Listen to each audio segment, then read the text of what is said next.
Bueno, buenas tardes a todos. Mi nombre es Juan Jesús Valderas. Soy el responsable de la práctica de disputas e investigaciones de Álvarez y Marsal, que a pesar del nombre es una firma norteamericana, de ahí lo del vídeo en español latino. Bueno, lo primero que quiero hacer, por supuesto, es el capítulo de agradecimientos, agradecer a Javier, a Sonia, a Pello, a la Asociación Europea de Arbitraje, que me den una vez más la oportunidad de venir aquí y robarles un ratito. Yo trataré de corresponder ayudando a que se despierten después de la cervecita y del solecito ahí fuera y a ver si consigo mantenerles entretenidos durante al menos los 20 minutos que tengo. Por cierto, hablando de 20 minutos, aquí está, ya tengo el tiempo ahí. Antes de empezar, quería hacer una aclaración, una declaración y una petición. La aclaración tiene precisamente que ver con lo de Málaga. Yo no sé si se lo han preguntado ustedes. Yo me he estado preguntando en cada una de las sesiones a qué obedecían los distintos destinos de los vuelos. En algún caso se veía la relación. A mí, en mi caso en particular, me preguntaron. Yo dije, Málaga, yo me considero medio malagueño, me crié allí, estoy enamorado de esa ciudad y me han robado la idea hace un momento porque yo te iba a decir que el próximo Open lo tienes que hacer en Málaga o incluso podría ser un sitio chulo para como sede de arbitraje, una ciudad extraordinaria. Esa era la aclaración. La declaración, ¿por qué no? Yo también. Las opiniones que voy a dar son opiniones personales y no representan a la firma para la que trabajo.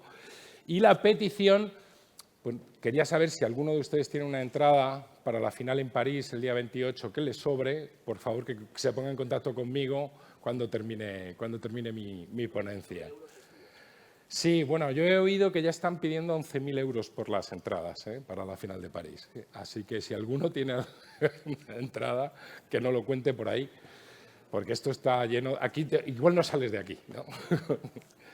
Bien, entonces, aparte de las tonterías, y ahora voy al título de la ponencia, que es la certidumbre de lo desconocido.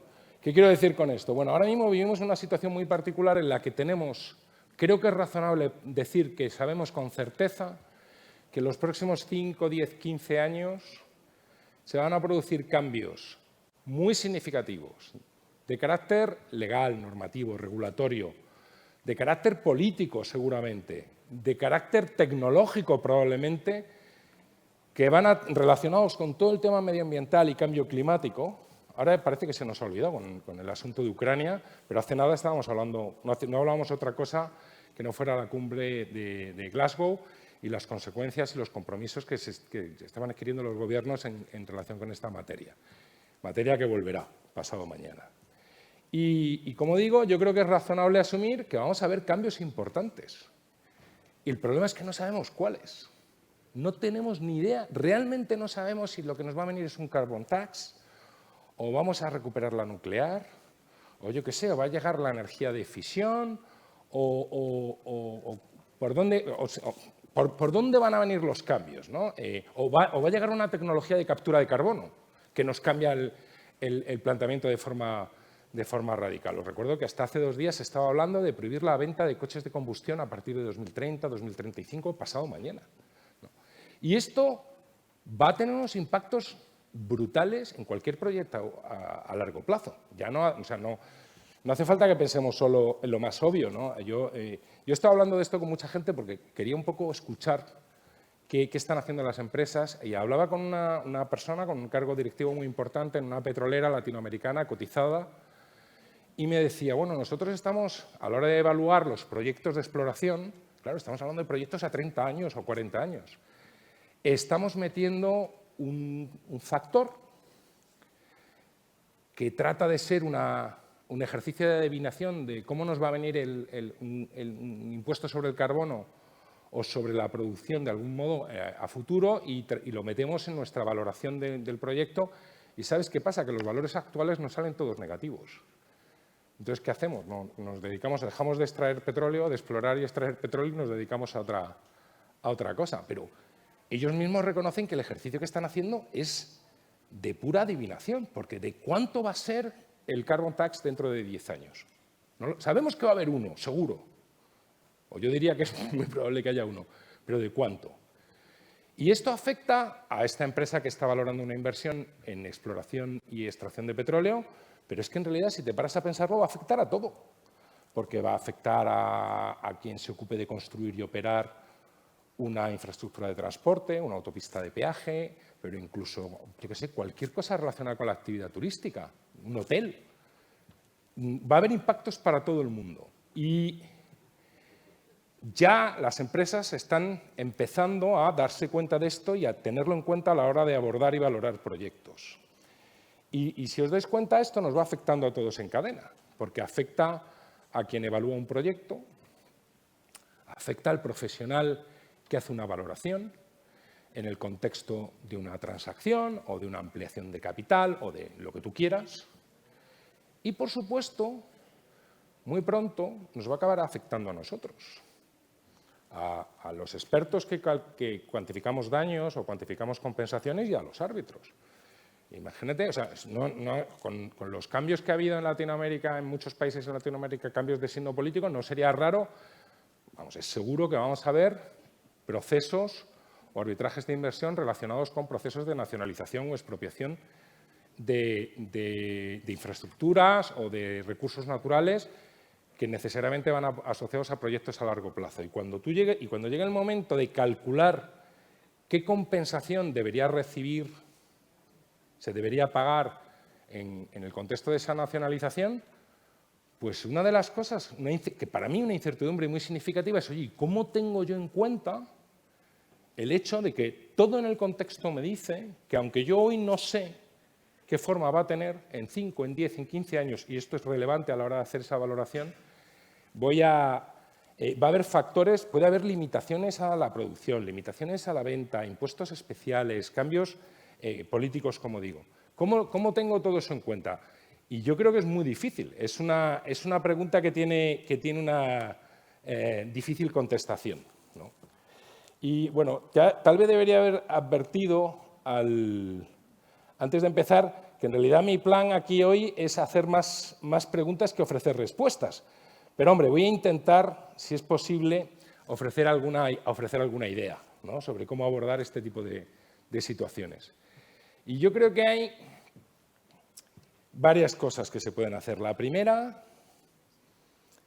y me coloco en este escenario de un arbitraje de inversión, por ejemplo, la primera es ver cómo valoró la empresa o el adquirente en su momento, al hacer la due diligence para ese proyecto, cómo valoró estos factores, ¿vale? Cómo los consideró a la hora de estimar la rentabilidad esperada del proyecto, a la hora de hacer sus previsiones de flujos de caja, a la hora de calcular un valor actual neto para ese proyecto.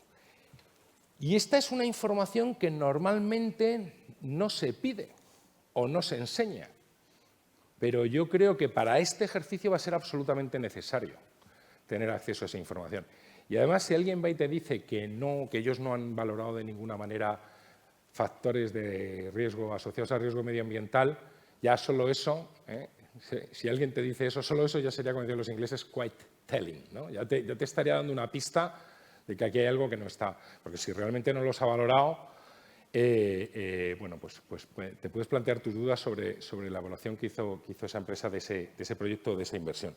Y si los valoró, ver cómo ellos valoraron ese riesgo a la hora de acometer la inversión, creo que va a ser una información muy valiosa para calibrar con justicia y con equilibrio qué impacto debe tener a la hora de calcular una compensación.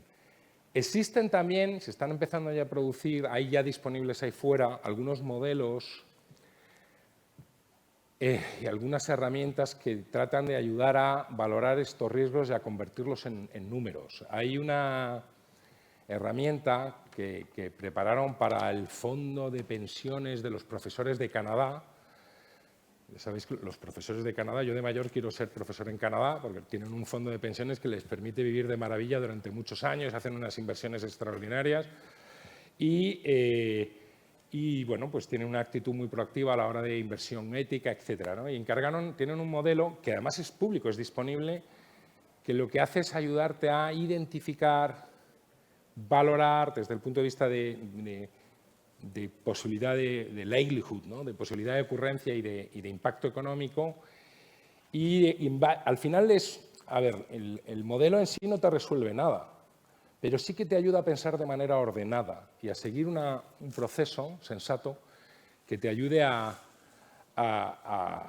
sacar números que tengan sentido. Luego también, por ejemplo, hay varias fundaciones y varias iniciativas que tienen por objeto tratar de ofrecer apoyo en este terreno. Hay es el SASB, que es el Sustainability Accounting Standards Board, ¿vale? Que hace poco se han fusionado con otra entidad para sacar otra entidad que ahora mismo no recuerdo cómo se llama, que se llama Project Value o algo así, ¿no? Igual, están tratando de ofrecer principios y referencias que te permitan incorporar en tu valoración de un proyecto, o en nuestro caso, en tu valoración, en tu estimación de una compensación justa, este tipo de factores y de riesgos asociados a temas medioambientales. Y en tercer lugar, y aquí es en realidad lo único de lo que debería hablar, que es un poco el tema metodológico. Todos sabemos que en estos contextos la referencia a la que acudimos siempre es el descuento de flujos de caja. Y en principio la herramienta del descuento de flujos de caja debería ser una herramienta capaz de absorber y de tener en cuenta estos factores, ¿vale? Sin embargo, el hecho de que tú calcules una compensación en base a descuentos de flujo de caja per se no significa que hayas acertado. Puedes haber cometido errores al calcular los flujos y, sobre todo, muy importante a la hora de determinar el tipo de descuento. Entonces, de nuevo, a la hora de, si pretendemos utilizar descuentos de flujos de caja, yo lo que recomiendo es que a la hora de examinar y de evaluar la estimación de flujos, comprobemos si el impacto previsible de este tipo de factores ha sido tenido en cuenta de alguna forma, ¿vale? Y, en segundo lugar, y muy importante, a la hora de determinar el tipo de descuento, va a haber que añadir una dosis extra de cautela. Normalmente estos tipos de descuentos se estiman tomando como referencia empresas similares, datos históricos. Bueno, es posible que para esto datos de hace 5 años no nos sirvan y que tengamos que usar datos más recientes. Y yo creo que también, desde un punto de vista metodológico, va a ser más relevante de lo que lo son habitualmente el utilizar otros métodos de contraste, otros métodos alternativos que nos permitan reforzar el trabajo y reforzar la estimación. En particular, por ejemplo, a mí me gusta mucho el sistema de comparables, que como sabéis, o el método de comparables, que como sabéis, se basa en buscar transacciones comparables, mercados comparables, industrias comparables. Y de esa manera, lo he dicho que en una de estas me iba a caer del escalón y ya estaba a punto de hacerlo. Yo creo que ahora cobra más importancia el reforzar cualquier estimación de daños buscando, además del clásico flujo de cajas o en el sistema de descuento de flujos de caja, buscar apoyarlos con otros métodos como puede ser el de comparables. Y bueno, yo no sé si hay alguna pregunta. En lo fundamental, no sé si he corrido mucho o el tiempo ha corrido muy despacio, pero en lo fundamental os he contado lo que os quería contar. ¿Hay alguna pregunta? ¿Cómo, perdón? Voy a ser el único que acabe antes de tiempo, entonces. Bueno. Pues venga, pues muchas gracias a todos y que tengáis buena tarde.